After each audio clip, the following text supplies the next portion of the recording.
আজ একটি mini blog নিয়ে চলে এসেছি। তো হ্যালো এভরিওয়ান, আসসালামু আলাইকুম।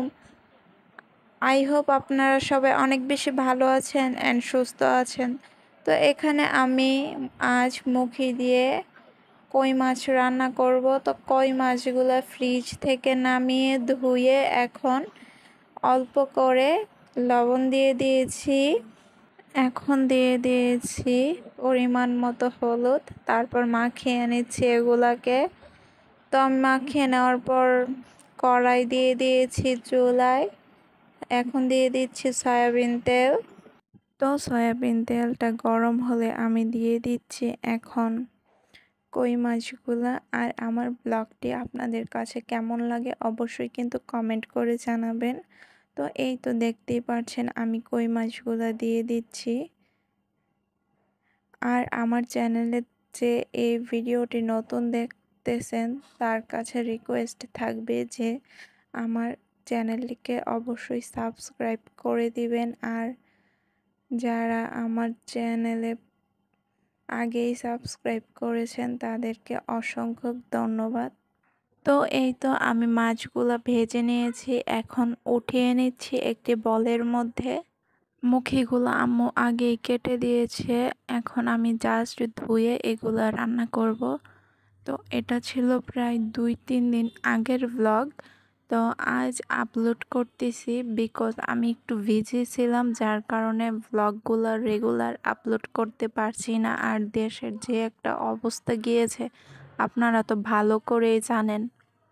সো এখানে আমি দিয়ে দিচ্ছি মুখিগুলা গরম তেলের মধ্যে।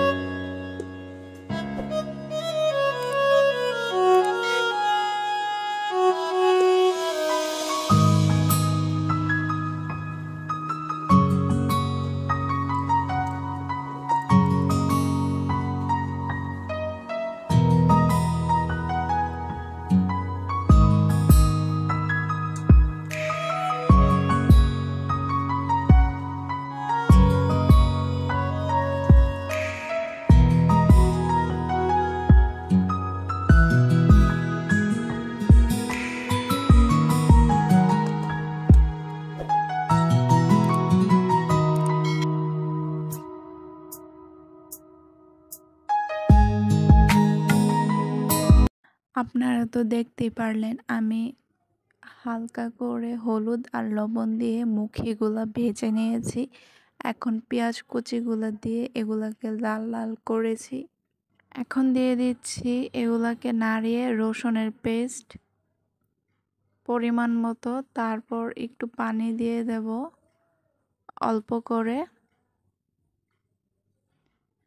আর আমার ব্লগটি ভালো লাগলে অবশ্যই লাইক, কমেন্ট অ্যান্ড শেয়ার করতে ভুলবেন না আপনারা। তো এখানে লবণ দিয়ে তারপর দিয়ে দিচ্ছি হলুদের গুঁড়ো, তারপর দিয়ে দিচ্ছি মরিচের গুঁড়ো।